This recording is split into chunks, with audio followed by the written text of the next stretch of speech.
கர்த்தராகிய இயேசு கிறிஸ்துவுடைய நாமம் மையப்படுவதாக. தேவன் தாமே இந்த நாட்களில் பெரிய காரியங்களை நம்முடைய வாழ்க்கையிலே செய்வாராக.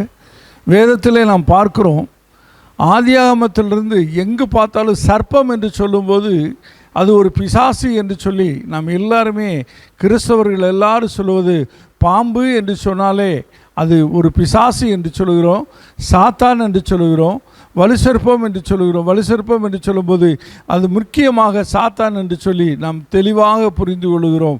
அப்படியானால் இந்த நாட்களிலே மோசையினுடைய நாட்களில் நாம் பார்க்கும்போது, மோசை முதலாக தேவனை தேடி வருகிறார்.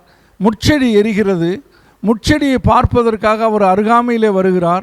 அவர் இஸ்ரவேல் ஜனங்களை மீட்டுக்கொள்வதற்காக மோசே அனுப்பப்பட போகும்போது அவர் சொல்லுகிறார், ஜனங்கள் என்னை நம்பார்கள் என்று சொல்லும்போது உன் கையில் இருக்கிறதான கோலை கீழே போடு என்று சொல்லுகிறார். அதை போட்டபோது அது சர்ப்பமாய் மாறுகிறது.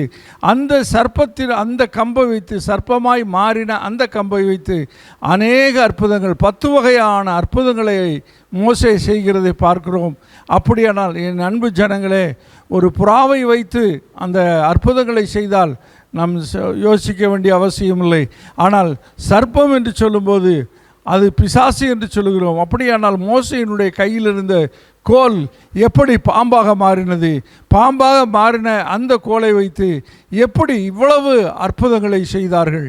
அதை நம்ம யோசிக்க வேண்டியது அவசியம் அல்லவா? யோசியுங்கள், சிந்தியுங்கள், ஜெபியுங்கள். கர்த்தர் உங்களோடு இருப்பாராக. ஆமென்.